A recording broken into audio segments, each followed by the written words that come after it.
Action-packed films, thrillers, dramas, comedies, romance, and of course, big-budget sci-fi epics. I can't wait. They'll all be coming to a theater near you this fall. All right, and here with a preview of what we should be watching this season is our movie critic and host of Arise on Screen, Mike Sargent. Welcome, Mike. How are you? It's good to be Magic back. Mike in the It's house. been a long time. Magic Mike in the house. But before we get to these fall movies, Mike, we have to discuss something. Why was summer so bad? Such a disappointment. Well, they put out a lot of bad movies. But I mean, really bad movies. Like, one of the worst was Transcendence. Did you see that with Johnny Depp and Morgan Freeman? Can't have that 2 hours back. You can't get those 2 hours back. Don't do that. There were just a lot of really disappointing films. I mean, if the biggest runaway hit of the summer is a film where this main star is a talking raccoon and a tree that has one word, you know it's a bad summer. You know what I'm saying? So, okay, so will the fall be better? Please say yes. Please say yes. First of all, the fall is a time when they release all the best films of the year. It's where all the Oscar bait, the awards contenders come out. So definitely. And we get to see human beings again, as opposed to superheroes and fantastical That's a very things. good point. One human being will be seen is Robert Downey Jr. Yes, he He's will. the highest paid actor in Hollywood, right? Highest paid actor in Hollywood. Right now. And the film is called The Judge, is that right? Well, it's called The Judge, and it's interesting because he plays sort of a slick lawyer who goes back to his hometown and finds out that his dad, the town judge, is on trial for murder. Ooh. And his dad is played by Robert Duvall. No way. Yes, and the prosecutor who wants to get him is Billy Bob Thornton. Oh, we have a clip of this. We got to take a look. Very good. Please. The infamous Hank Palmer. The jaded lawyer with no respect for the law. Did that just happen? How does it feel? Knowing every person you represent is guilty. It's fine. Innocent people can't afford me. All right. Is there anything either counsel would care to add? My mom passed away this morning. Is this the first time your mother passed away, or is this something you do on all the cases you're about to lose? First time. So it's a dramedy. It's a dramedy. It's a director of David Dobkin. He's directed Wedding Crashers, and the writer's Nick Schenk, who did Gran Torino. Okay, got So if you can combine those two combined sensibilities, you can see it's going to be a drama, good drama, and then you're going to laugh too. Did he earn his paycheck with this one? I'd say so. All right. I'd say Okay, well, so. is it true that he's no longer going to be in the Iron Man movies? Well, here's the deal. There's not going to be an Iron Man 4 with him. But he is going to be in the next 2 Avengers films. Okay. So you'll that's see fair him as enough. Iron Man, but there won't be a standalone Iron Man. All right, let's talk about Whiplash.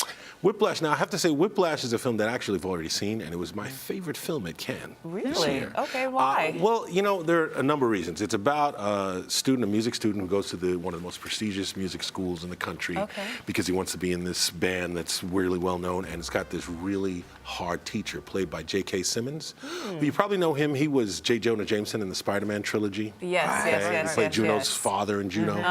He's a great actor, and I have to tell you, this movie, it's electrifying. It's electrifying. It's fantastic, and the soundtrack, hands down, best score of the year. All right. You'll just sit there, each jazz, you're like, I know that.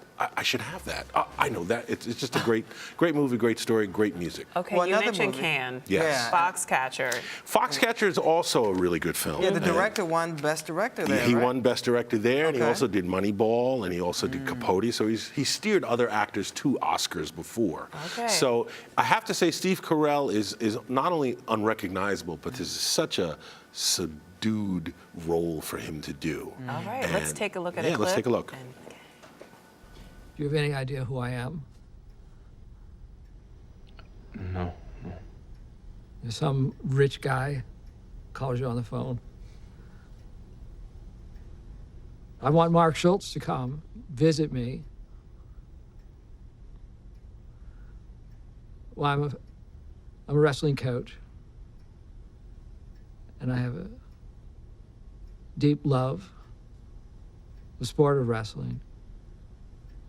And I wanted to speak with you about your future, about what you hope to achieve. What do you hope to achieve, Mark?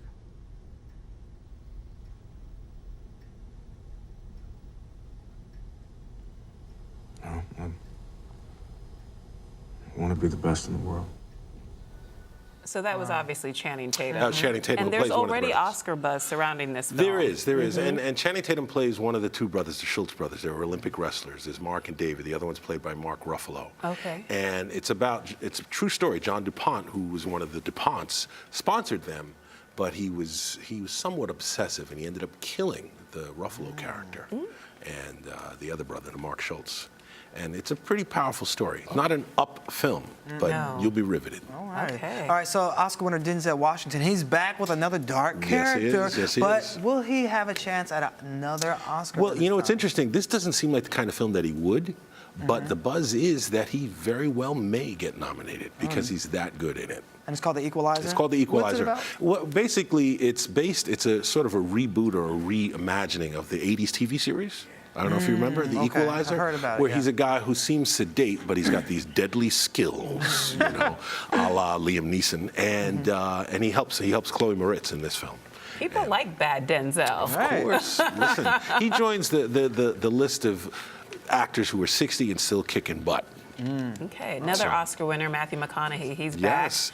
So let's talk about, he's going into outer space? He's going to outer space. Sci-fi? It's sci-fi. Now, of course, you know this is my I genre. know you love some good sci-fi. All right. Well, this is the new film from Christopher Nolan, who directed the Batman films, Yes. and Love Christopher Nolan. you can't not like Christopher. And it's Yes. also written by his brother, who also has written all the Batman films and wrote Memento and whatnot.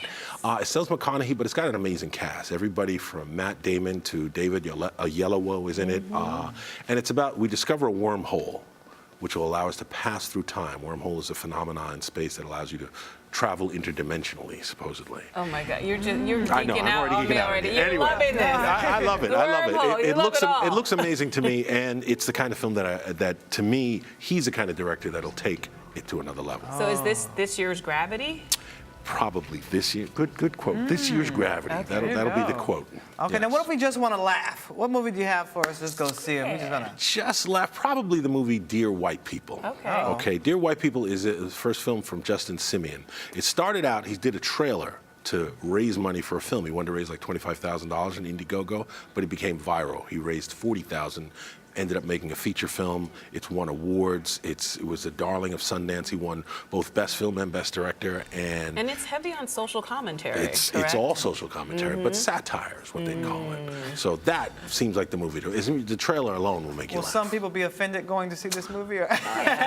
Some people are offended no matter what you show. Right. Okay. All right. But yeah, I think it's probably about time. Okay. Good. So And looks really good to me. The Book of Life. Book of Life is an interesting film because this is produced by Guillermo del Toro, and it's an introduction We to the know. We just had her on the show. The actress. Oh, that's right. All right, so We know what it's about. You know what it's about. But yeah. Well, wanna hear what's opinion on it. interesting? Yeah, what's your opinion? My opinion is that it should be very different because we have a lot of animated films out there. You know, there's a new Penguins movie and there's a bunch of them, but this one is from a Mexican animator, George Gutierrez, and it's loosely based on the Book of the Dead. You know, where the main character has to travel through these 3 levels of worlds to get back to the woman he loves. So he's got to go from death back to life. That kind of thing. So now it's time for your hot seat round. 3 movies, other movies that you didn't mention already, we should definitely see in the fall. Probably Gone Girl. Gone Girl. Okay. Sorry, else? probably. Yeah, Okay, That definitely. is the only Gone Girl. movie. Gone Girl. Gillian Flynn. Fire round. Amazing novel. This is That's the it. fire round. That's it. All right, That's that's it. it. Just go see that one. All right, that's All it. right. Nothing it. else said. That's all you need to know. Okay. We'll be right back with more on Rise Entertainment 360. Thanks, Mike. Gone.